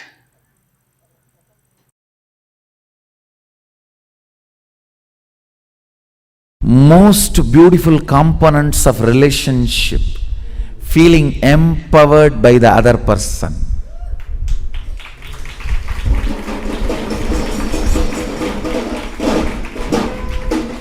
When somebody trusts you and you trust the other person trusts you, when the trust becomes a complete circle, not only you trusting me, I trust you trust me, and you trust I trust you, we both know our trust on each other, and our trust on each other, trust is so sweet. That is what I call feeling empowered by the other. Listen, whenever two persons empower each other, they are not 1 plus 1, 2, they are 1 and 1, 11.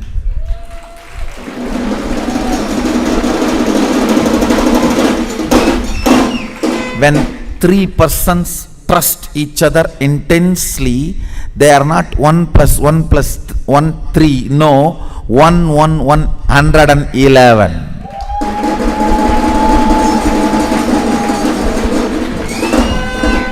You do not know the power of feeling empowered by somebody's trust. The trust, power of feeling empowered makes every single smile intimate.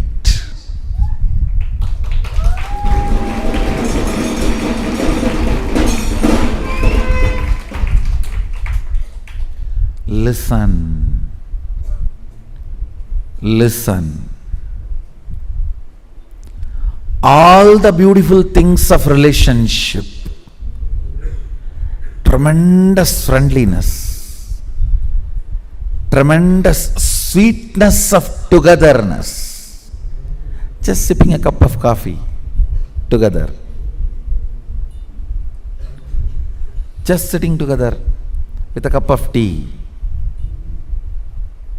laughing, making fun, teasing, joking, rolling and laughing.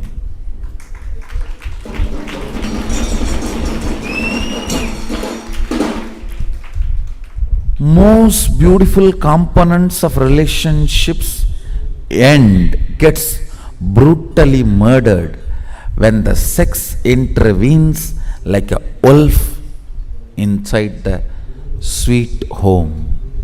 Understand? I am not talking something moralistic. No. When there is a demand or deprived feeling, I am not against sex or for sex. I am not interested in commenting on it. I am only commenting on feeling deprived or feeling demanded. when that enters, it kills all the beautiful components of relationship. Understand, some of the most ignorant vratas, your ajnana vrata, is wealth is money, sex is relationship. These are all the worst ajnana vratas, with which means ignorance burning life. When there is no deprived feeling or demand, you experience best powerfulness of relationship. Understand? The purpose of relationship is both feeling powerfulness, empowered. 1 plus 1 becoming 11 is relationship.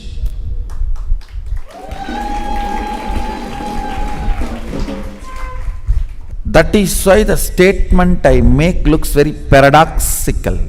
Sex destroys relationship. Sex ends relationship. Because the moment you feel you are deprived or you are demanded, you lose the ability to experience most subtle, beautiful, sweetest components of relationship. The power of trust. You know, I trust you, and I know you trust me, and you trust me that I trust you. This full circle of trust, I tell you, even if you find one being with whom you have full circle of trust, so much of feeling empowered happens.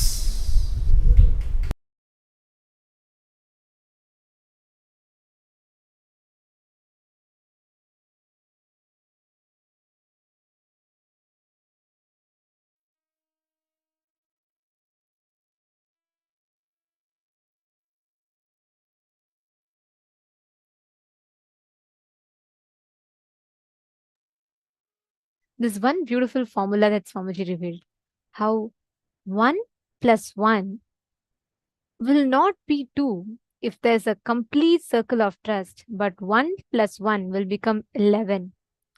The power of living, enriching, becomes Atma Shakti, the power of living, where you experience the joy, you experience oneness, you experience that whole existence as a conscious resource for you. Such a powerful revelation about how we see life, how we can see life, how we can experience the people around us as. Can I request each of you to post what you clicked with, or what was a new understanding that you received from this session? I request all the participants to please take a few minutes and post.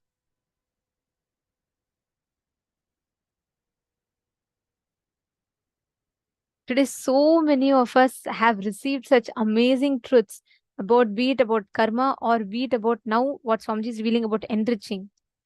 The power of living. Imagine if we all add this as a conscious resource in our life, then you can you literally have the capability to add, to consciously use anyone in your life as a resource for you to expand further in life.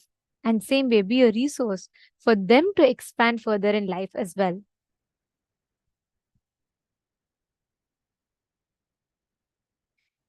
Just by applying this one powerful cognition, we all can experience that tremendous breakthrough in life. And this is what Swamiji is going to be initiating to all of us through the Apyayana Diksha today.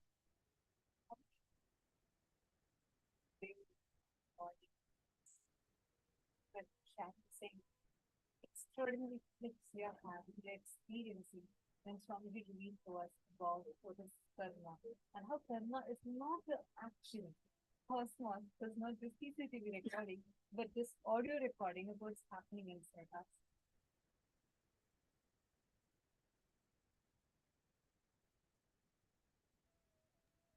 Sorry for that. I hope now you all are able to hear me. Yes. From morning till now, so many of you were sharing with us saying how many clicks you're having when Swamiji is revealing to us about karma. How karma is literally not equal to the actions, but the thought currents that you are stuck in. And such extraordinary breakthrough revelations where just by listening to which you'll be liberated from it. And not just that, Swamiji explained to us how Cosmos does not do video recording. It does not have a CCTV recording. It instead has an audio recording, continuously has an audio recording, which is why the thought currents we carry are too important. And many of you were asking, okay, now what is it that can liberate us from these karmas? I think Susan was sharing, saying, oh my God, now I feel like everything I do is going to be only a karma. How can I be liberated from it? And in this session, Swamiji gave us the exact answer for it. Swamiji said, only by saying yes to life, na karma lipyate nare, verse from Ishavasya Upanishad, Swamiji explained about it. How when you keep saying yes to life, the karma does not touch you. Karmas don't bind you anymore. And what is the biggest yes to life? What did Swamiji say as the biggest yes to life? Come on, take a moment. Just now we listen to it. What is it Swamiji told as just doing this one thing is saying biggest yes to life. Therefore, you will have the ability to live for hundreds of years. Actually, in the very second verse of Ishavasya Upanishad, it says, Kurvan neveha karma ani jiji visheshatagum sama aha, meaning you can go on doing so many actions and live for hundreds of years. And in the same Upanishads, the Upanishadic Rishis also give us the secret technique of how you can live without those karmas binding you, which is saying yes to life. And what is the biggest saying yes to life? Yes, many of you posting. As you all have posted, that's right. It is enriching. And that enriching is what Swamiji is going to be giving us all as an initiation today through the Apyayana Diksha. We all are going to be receiving the power to be enriching. Continuously enriching will empower you so much that even the actions that you do, you will just be doing it for the sake of enriching. Like how, if you see Swamiji's whole life, take any action, there will be not a single thing Swamiji does for himself. It's just for us. Like if you see, when Swamiji is coming and sitting as the deities, radiating each day, sitting as that particular form of Paramashiva, radiating and showering for all of us. And you see that there are specific abharanams that Swamiji wears, the jewels that Swamiji wears. It is again not for himself, but just to bless each of the devotees, whoever has gifted those jewels to Swamiji, offered it at the feet of Swamiji.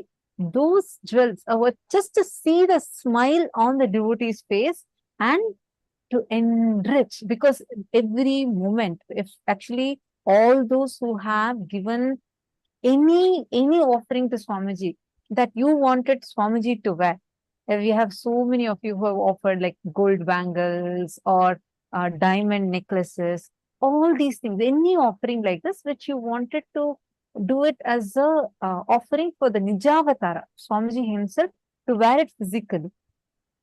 Every time Swamiji wears that particular jewel, and does any initiation, all the good karmas that come through that initiation will directly come to you. So one, he fulfills us, showers us by accepting our love. And where it is you- literally equivalent to Samipya Mukti. Means you becoming, it is like you literally are becoming a flower in the garland that Swamiji wears. Which means you are literally becoming, so you're living close with Swamiji. Actually, there are so many of you here who have had the amazing blessing of being able to do the Swarna Alankara Seva to Swamiji, right? Where you have offered some jewelry, something that you would like to adorn Swamiji with. And Swamiji has accepted the offering, and Swamiji himself has worn those jewelry for the darshan. Any of you who have experienced, who have offered, will know exactly what we are talking about. Whether Swamiji drinks from the cup that you gave to Swamiji, or whether Swamiji wears the chain that you offered to Swamiji. Each time, you will literally feel like you are there, like Swamiji is accepting you directly. So that even through that smallest of act that Swamiji does, he continuously enriches. See, one important thing we need to learn is every action, whatever Swamiji does, there is zero thing that Swamiji ever does for himself. Starting from the decision to descend from the cosmos, knowing very well what will happen when Swamiji comes from the Paramashiva plane into this physical human plane. Knowing very well all the things that the humanity would do back to him, he decides out of the immense compassion and enriching to descend down, to enrich all of us and enlighten all of us. Up to every single smallest action, whether actually many participants here, whoever have offered any of your jewels, or you wanted to give something to Swamiji, for Swamiji to use, you all would be knowing when someone is having some struggle in their life, right? Like if one person was having some health issues, some legal things that she was stuck in, and she had requested Swamiji's blessings for that. So just to take care of that issue, Swamiji said, or whatever gift that person had given to Swamiji, whatever offerings, Swamiji took all those and wore it for that day's darshan and came, just so that whatever punya, the good karmas, see, when we all see Swamiji in the darshan and when we all receive the initiation, so much of good karma is generated. So much of good karma. Now, all that, none of these good karmas directly go to Swamiji, because Swamiji as an avatar is beyond karmas. So all that good karmas will come to the people whose this jewels or that the abharanams, the items, for all this whoever have offered, these good karmas directly go to them. So thereby, once Swamiji himself will be taking care of the situation, that is one. But even through this way, Swamiji continues to enrich. Actually, anyone who feels like, I really want to offer this jewel, I want to see this jewel on Swamiji, I really want to offer this to Swamiji, you all can offer, you all have that thing, you all have the boon, great blessing to be able to offer. Anyone who feels like you want to experience that Samipya Samadhi, which means literally you feel like you are being around Swamiji, you're receiving that Samipya Mukti, where you're experiencing, you are physically near Swamiji. That is literally the experience that you gain when you offer the Swarna Alankara Seva. One thing is, whenever we see Swamiji, we all love to see, right? Each day after the darshan, the whole chat is flooded with how Swamiji looks, the different avatar, the different darshans that Swamiji is giving in the different forms of Paramashiva. And any of you feel you want to connect, you want to experience, you want to just make that offering, whether it is you want to adorn Swamiji's lotus feet, the golusu, the anklets, or whether you want to offer a necklace for Swamiji, you want to offer a ring for Swamiji. Any of you feel like, will I have the opportunity where I can give Swamiji something and Swamiji wears that? I would like to adorn Swamiji with that. Swamiji has opened up even that opportunity for every one of us, which means any of you are interested, whether you want to offer your bangles or you want to offer your ring, you want to offer your chain, anything that you want to offer, you all can post in the chat. You can just post, I would like to offer the Swarnalankara Seva to Swamiji, and our team will reach out to you all and they will be giving you the link in which you can sign up for you to offer, and they'll guide you the further steps for that. So no matter whatever it is, any offering you want to make, go ahead and you all can make that offering. So please post in the chat. In this session, Swamiji was revealing, right? Swamiji was saying about how every moment of our life, when you start enriching, you get so empowered in life with the ultimate conscious resources.